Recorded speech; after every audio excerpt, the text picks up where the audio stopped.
Pemirsa, diduga rebutan lahan pedagang, dua kelompok ormas di Bekasi, Jawa Barat terlibat bentrokan. Petugas terpaksa melepaskan tembakan peringatan untuk bisa membubarkan aksi saling serang kedua kelompok.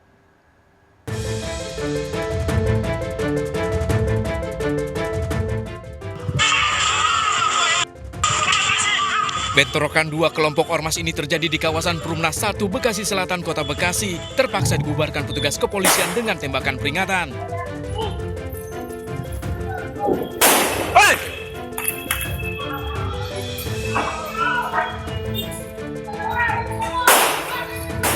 Kedua kelompok saling serang menggunakan batu dan kayu, diburu polisi ke sejumlah tempat di sekitar lokasi. Diduga bentrokan ini terjadi akibat kedua kelompok berebut lapak pedagang di Jalan Nangka, Perumnas 1. Para pedagang dan pengguna jalan yang berada di lokasi sempat panik lantaran bentrokan ini terjadi di tengah jalan. Bentrokan ini pun sempat jadi tontonan warga. Sebenarnya saya nggak tahu, tiba-tiba melempar batu gede dari sini, dari sono. Sempat ada yang bawa, sini megang balok gede. ada yang bawa senjata tajam juga?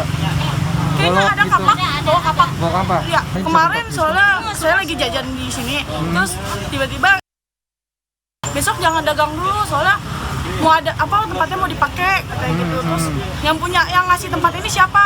Terus kan disebutin bang ini katanya gitu. Oh yaudah nanti suruh rapat sama saya, bilang tempatnya mau dipakai saya katanya gitu, mau ada acara.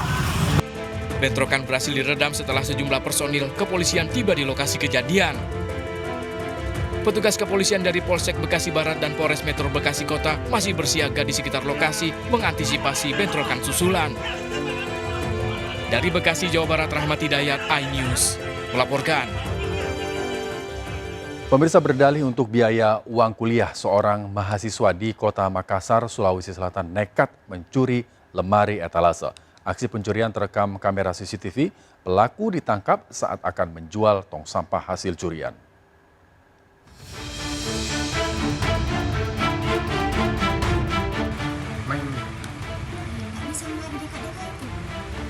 Dari rekaman CCTV ini, seorang pria mencoba menarik etalase dengan sepeda motor di Jalan Perintis Kemerdekaan Kota Makassar, Sulawesi Selatan.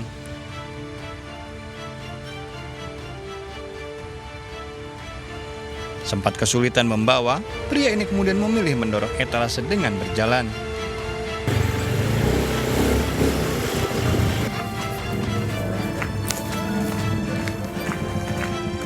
Dari rekaman CCTV ini, polisi kemudian mendatangi tempat tinggal Fadli, seorang mahasiswa warga Jalan Pacinan, Kota Makassar. Saat ditangkap, ternyata Fadli juga kepergok sedang akan menjual tong sampah yang sudah ditawar pembeli seharga Rp150.000. Kau curi atau tidak? Saya udah tanya, punya siapa? Disuruh atau tidak untuk jual? Disuruh atau tidak? Tidak, berarti kau curi.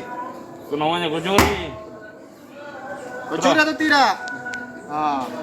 Kau mau jual berapa? 150. Terus uangnya untuk apa? Dalam pemeriksaan di kantor polisi, Fadli mengakui telah melakukan pencurian kemudian dijual melalui media sosial. Etalase hasil curian telah dijual seharga Rp400.000, sementara tong sampah yang akan dijual telah ditawar Rp150.000. Mau pakai apa uangmu? Kan kau bayar SPP, Pak. Di mana kuliah? Di UNM, Pak. Jurusan? Pak. Kaitan dengan pencurian etalase atau lemari kaca. Kenapa sampai pelaku nekat melakukan pencurian, Bang? Kenapa? Pelaku ini melakukan pencurian etalase dengan maksud dan tujuannya hasil penjualannya digunakan untuk biaya kuliah katanya. Tersangka terancam hukuman 5 tahun penjara dengan barang bukti bak sampah serta etalase hasil curian. Dari Makassar, Sulawesi Selatan, Muhammad Nurbone, iNews melaporkan.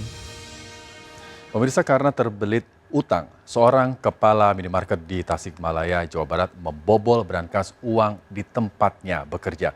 Pelaku masuk menggunakan kunci cadangan, menguras uang, dan mencuri sejumlah barang dagangan senilai Rp60 juta.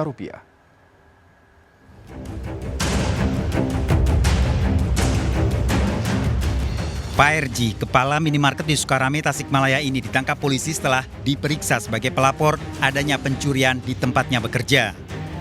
Sebelumnya PRJ melaporkan sendiri uang sebanyak 47 juta rupiah dan 300 bungkus rokok hilang.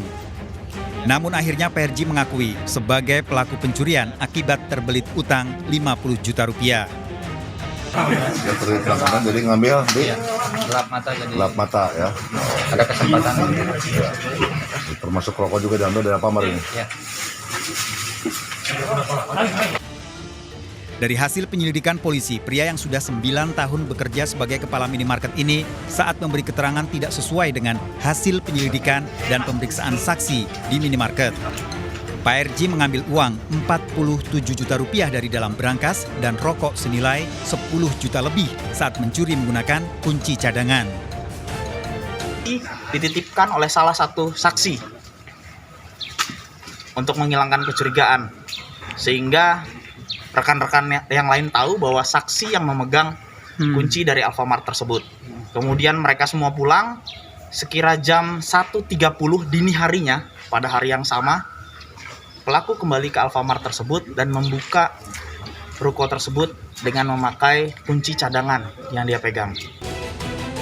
Tersangka terancam hukuman 7 tahun penjara dengan barang bukti, rokok hasil curian, berangkas yang dibongkar, serta uang yang tersisa. Dari Tasikmalaya, Jawa Barat, Asep Juharyono, iNews melaporkan. Polisi menemukan sejumlah barang bukti dalam olah tempat kejadian perkara lanjutan kasus pembunuhan ibu dan anak yang ditemukan tewas di ruang tamu rumahnya.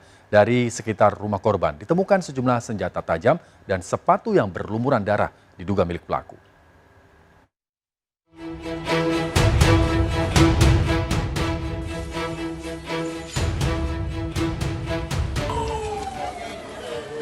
Kasus tewasnya ibu dan anak gadisnya yang ditemukan di rumahnya di kawasan Jalan Tanjung Harapan, Pontianak Timur sempat menggemparkan warga. Kedua korban ditemukan warga dan keluarganya tergeletak tak bernyawa di ruang tamu.